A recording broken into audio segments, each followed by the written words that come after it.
son char pour venir à ta rencontre? Est-ce le moment de prendre de l'argent et de prendre des vêtements, puis des oliviers, des vignes, des prairies, des bœufs, des serviteurs et des servantes? La lèpre de Naaman s'attachera à toi et à ta postérité pour toujours. Géasi sortit de la présence d'Élisée avec une lèpre comme la neige. Amen. Amen. Des récits qui font froid ne nous disent pas Amen facilement. Bien aimé, hier nous avons parlé de la nécessité de protéger notre cœur de la malhonnêteté. Ce matin, c'est protéger notre cœur de cette soif de toujours posséder. Coûte que coûte, je veux posséder quelque chose. C'est un des pièges que Satan nous tend, la soif de posséder. Il commence par nous suggérer aux hommes qu'il leur faut absolument tel bien, qu'il leur faut un peu plus d'argent pour vivre. Et ensuite, ce désir va s'enflammer jusqu'à devenir une obsession dévorante.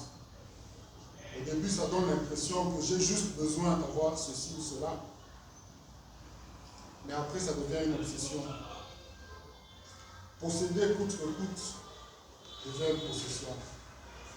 Colossiens 3, 5 à 7, je lis dans ce meurtre, il dit ceci: faites donc mourir tout ce qui, dans votre vie, appartient à la terre, c'est-à-dire l'inconduite, l'impureté, la passion incontrôlée, les désirs mauvais et la soif de posséder, qui est une idolâtrie. La soif de posséder, c'est une idolâtrie. Ce sont de tels comportements qui attirent la colère de Dieu sur ceux qui refusent de lui obéir. Et vous-même aussi, vous commettiez ces péchés autrefois, lorsqu'il faisait votre vie. Il nous arrive d'être attirés par le péché, par la possibilité que le péché nous offre de s'enrichir un peu plus rapidement. Tout à l'heure en prière, on nous a amenés dans une direction où on veut tous avoir une maison, on veut tous avoir une voiture, on veut tous avoir le dernier modèle de ceci, la dernière marque de cela.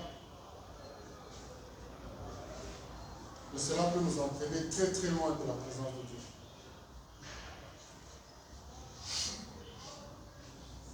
Vouloir absolument avoir quelque chose, quel que soit ce que ça va nous coûter.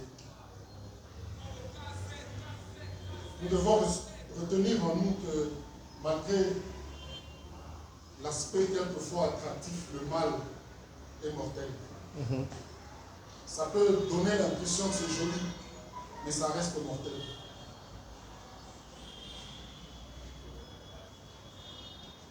Dans Luc 12, verset 15, il est dit: gardez-vous avec soin du désir de posséder sous toutes ses formes, car la vie d'un homme si riche soit-il ne dépend pas de ses richesses. Amen.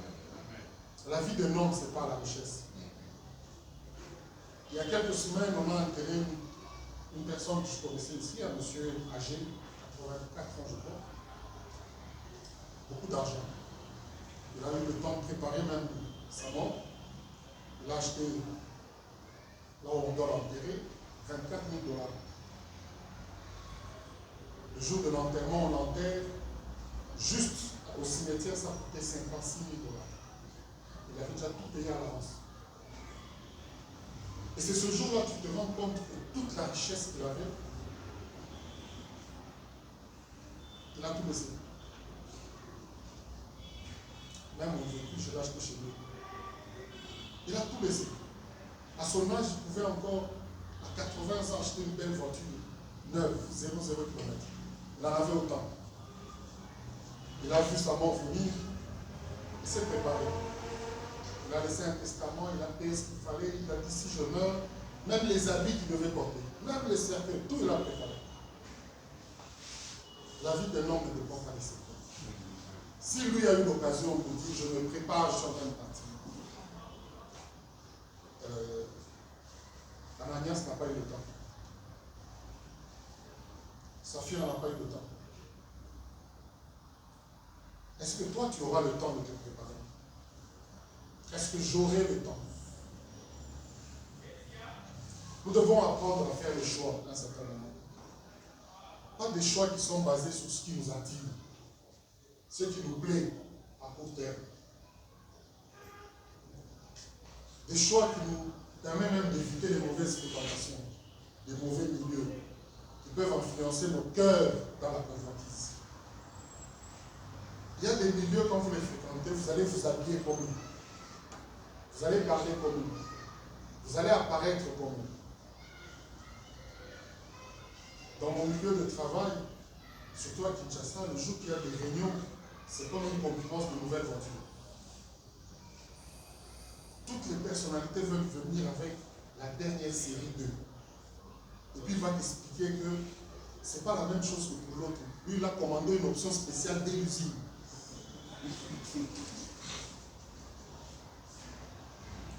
Bien aimé, nous n'allons pas flirter avec le péché et espérer que ça n'aura aucun impact.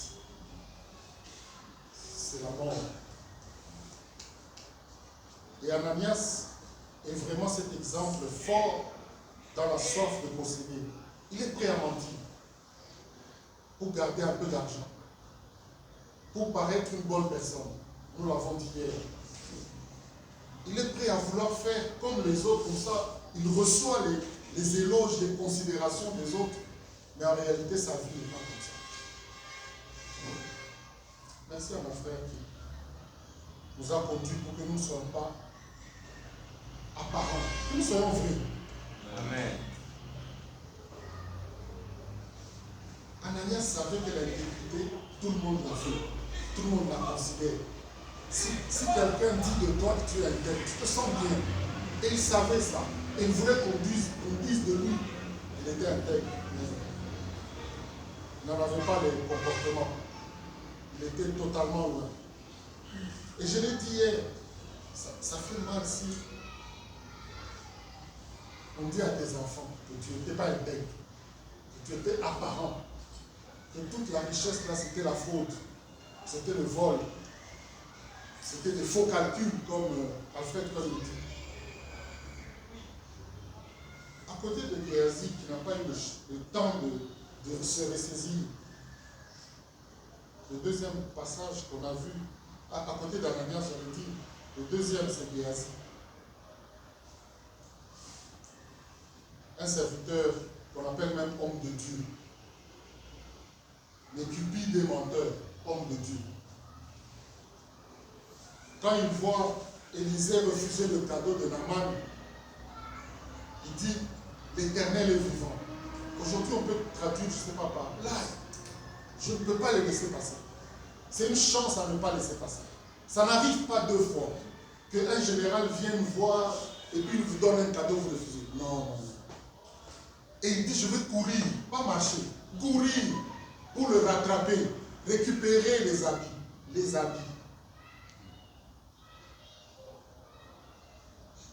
Et s'il pensait que ses habits allaient l'aider à aller dans une fête, malheur à lui parce qu'il est devenu lépreux, et à cette époque, les lépreux portent la vie. Proverbe 1,16 que nous avons lu hier. Car leurs pieds courent au mal, ils ont hâte de répandre le sang. Ésaïe 59,7 que nous avons également lu hier. Vos pieds courent faire le mal. Vous êtes pressés de tuer des innocents. Vous ne pensez qu'à faire le mal. Partout où vous passez, c'est la violence et la destruction. Que Dieu vous préserve. Ces personnages de la Bible, c'était des personnes qui étaient comme moi et vous, au temple, à côté d'un prophète, dans les sacerdoces. Ce n'étaient pas des païens. C'est pour ça que j'ai dit hier, nous ne sommes pas épargnés. Nous devons être vigilants. Ce ne sont pas des personnes lambda de dehors, des personnes du temple. Ananias était dans le temple. Il voyait, il savait, il posait certains actes certainement. Pierre le connaissait. Comme vous dites, le pasteur le connaissait, le responsable le connaissait. Il avait peut-être des responsabilités. Mais ça n'a pas empêché d'être tenté, d'être dérouté.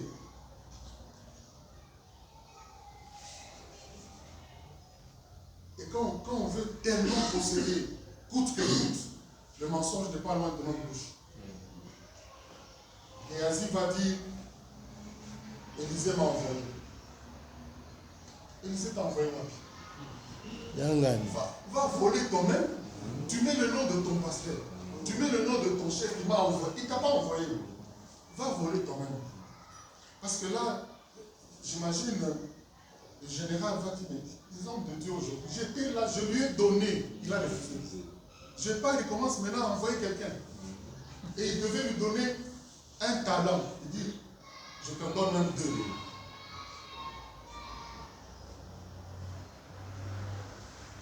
Souvent, quand on veut posséder ou faire quelque chose de mal, on a l'impression qu'on est caché.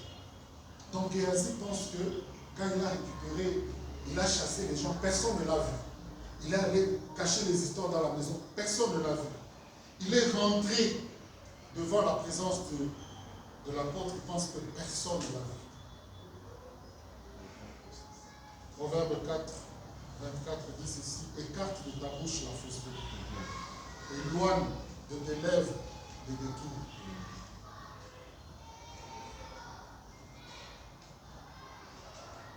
Il ne faut pas être comme cette femme adultère que Proverbe 30, 20 dit. Telle est la voix de la femme adultère. Elle mange, elle s'essuie la bouche, puis elle dit, je n'ai point fait de mal. Je n'ai point fait de mal. Je veux relire un peu un proverbe d'hier. C'est juste proverbe est revenu.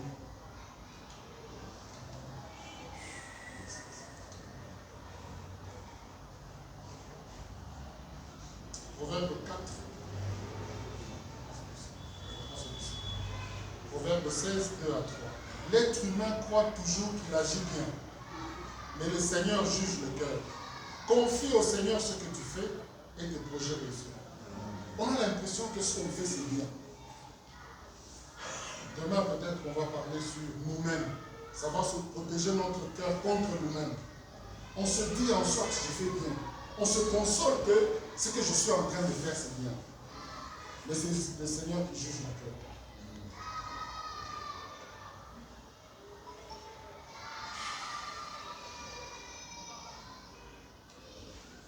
Géasi, c'est un modèle qu'il ne faut pas suivre. Quelqu'un qui court vers le mal, prêt à tout, assoiffé, comme cette femme adultère. Elle essuie la bouche et puis elle dit, je n'ai pas fait de mal. Tu peux penser que le Seigneur n'a rien vu. Mais tu seras étonné que Élisée avait vu. Et qu'il t'a mis à nous. Géasi, c'est aussi ce personnage qui voulait profiter d'une bénédiction divine à des fins personnelles. Et la convoitise et le mensonge l'ont conduit à la ruine, tant spirituelle que physique. Tu sors avec une lettre. Et pas seulement lui, sa descendance. Je voulais qu'on parle aussi du deuxième personnage, comme on a un peu de temps, Judas. Jean 12, 1 à 7, je le lis rapidement. 6 jours avant la Pâque, Jésus arriva à Béthanie, où était Lazare, qu'il avait ressuscité de mort. Là, on lui fit un souper. Marthe servait et Lazare était l'un de ceux qui se trouvaient à table avec lui. Marie ayant pris une livre d'un parfum de nard, pur de grand prix, oignit les pieds de Jésus et elle lui essuya les pieds avec ses cheveux. Et la maison fut remplie de l'odeur du parfum. Un de ses disciples, Judas Iscariote, fils de Simon, celui qui devait le livrer, dit, pourquoi n'a-t-on pas vendu ce parfum 300 deniers pour le donner aux pauvres? Il disait cela non qu'il se mit en peine des pauvres, mais parce qu'il était voleur. Et que tenant la bourse, il prenait ce qu'on y mettait. Mais Jésus dit, laisse-la garder ce parfum pour le jour de ma sépulture. Des personnages à côté du maître, exposés à la parole, servant peut-être autant les voleurs.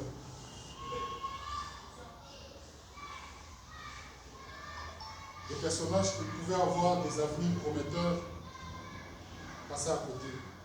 Ils ont mal fini à cause de l'amour de l'argent, à cause du désir de posséder coûte que coûte. quelques conséquences de vouloir trop posséder. Coûte que coûte. Je n'ai pas dit posséder, c'est pas bon. Mais coûte que coûte, quel que soit le prix, il faut que j'ai ce truc-là. Aujourd'hui, il y a des jeunes, à peine au langage, je peux acheter une voiture. Et vous pensez qu'il va acheter avec quel argent? 1 Timothée 6, 9 à 10 dit ceci. Mais ceux qui veulent s'enrichir tombent dans la tentation, dans le piège et dans beaucoup de désirs insensés et pernicieux, qui plongent les hommes dans la ruine et la perdition. Car l'amour de l'argent est une racine de tous les maux. Et quelques-uns, en étant possédés, se sont égarés loin de la foi. Et ils se sont jetés eux-mêmes, on ne les a pas poussés, eux-mêmes, ils se sont jetés dans bien des tourments. Et c'est ce que Judas a vécu. Et Judas qui l'avait livré, Matthieu 27, voyant qu'il était condamné, se répandit trop tard et rapporta les 30 pièces d'argent aux principaux sacrificateurs et aux anciens en disant, j'ai péché en livrant le sang innocent.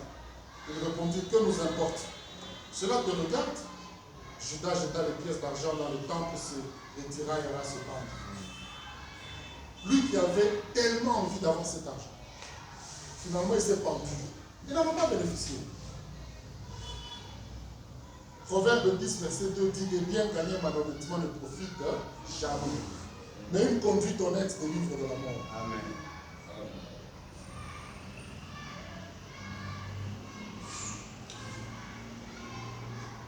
Je vais sauter quelques textes. Dans 1 Corinthiens 10, 6 et 11, il dit, ces choses sont arrivées pour nous servir des hommes, afin que nous n'ayons pas de mauvais désirs comme ils en ont. Verset 11. Ces choses leur sont arrivées pour servir d'exemple. Elles ont été écrites pour notre instruction, à nous qui sommes parvenus à la fin des siècles. Ça a été écrit pour ça. Ne sois pas le prochain exemple, on ne va pas écrire sur toi, mais tu vas subir la conséquence. Les Ananias et les Saphir, il y en a encore aujourd'hui, mais on ne va pas les écrire. Ne soyez pas des nouveaux gaffeurs. La gaffe existe. Le mal existe. L'envie de posséder existe. Tout le monde a envie de posséder. Mais il faut gérer ça. Et c'est possible de se protéger contre cette soif de posséder. C'est possible. Même si notre cœur a toujours envie de devenir comme tel autre. Mais c'est possible de gérer. Premièrement, c'est savoir se contenter. Savoir se contenter. Hébreux 13, 5 dit ceci, ne vous livrez pas à l'amour de l'argent. Contentez-vous de ce que vous avez. Car Dieu lui-même a dit, je ne te délaisserai point. Je ne t'abandonnerai point.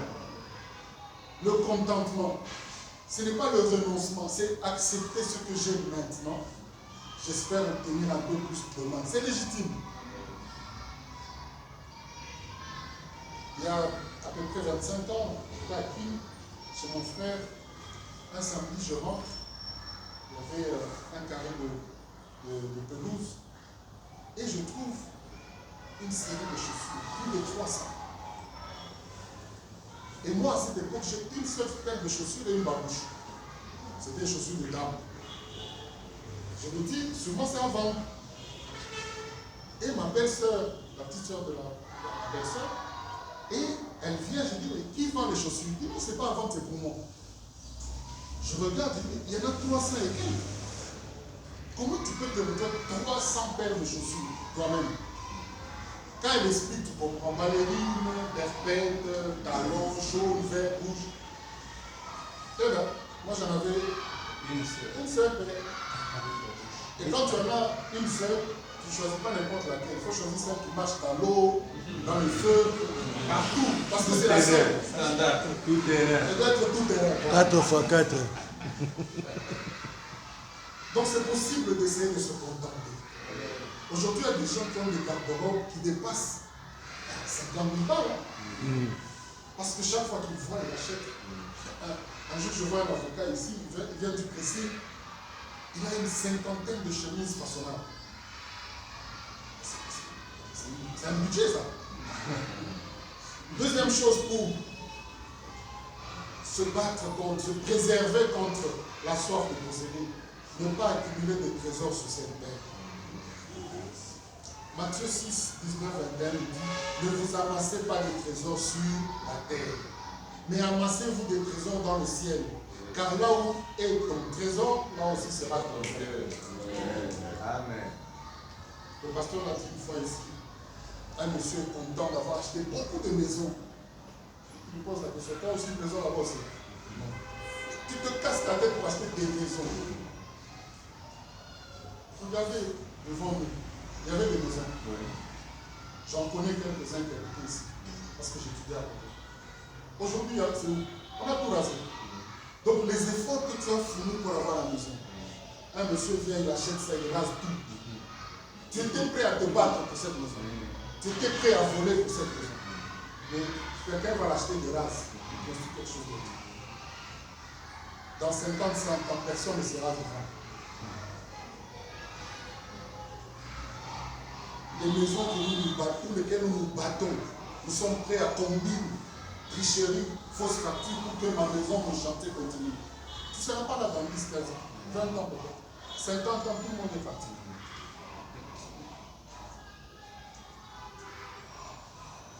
Des fois, je vais avec l'internet, je télécharge des anciennes photos des véhicules. Quand nous étions jeunes, Peugeot 504, c'était waouh. Aujourd'hui, je dis à nos enfants, c'était les voitures de directeur. Ils se moquent de nous. Quand tu leur montres les téléphones Nokia 3310, ils se moquent de nous. Je dis, vous allez vous moquer des iPhones aujourd'hui. Si on te donne le iPhone 1, tu vas te dire, c'est pas cette affaire. On te donne le dernier Samsung pour lequel tu as rêvé, tu as vendu ton âme pour le dernier Samsung. 10 ans après, on te le présente. Tu ne vas pas accepter. Les habits, n'en parlons pas. Amassons-nous des trésors dans le ciel. Amen. Troisième chose, il faut savoir faire confiance à Dieu. Alléluia. Comme source de notre provision. Amen. Philippiens 4, 19 nous dit, et mon Dieu pourvoira à tous vos besoins selon sa richesse avec gloire en Jésus. Amen. Ça nous aide à ne pas nous inquiéter, à ne pas courir derrière les richesses. Ça crée beaucoup d'anxiété. Ça nous fait sortir du chemin. Est-ce qu'on peut prier ce matin? Quelqu'un veut-il dire, ça nous arrive tous dans l'envie de posséder, l'envie d'avoir le dernier mot sur telle ou telle chose, l'envie d'être comme tous les autres. Je dois aussi aller à Dubaï. Nicolas va aller à Dubaï. Je dois aussi y aller. Quelqu'un peut-il prier pour son cœur, le protéger contre l'envie de toujours posséder, d'avoir de l'argent, quel que soit le prix qu'il faut payer. Prions.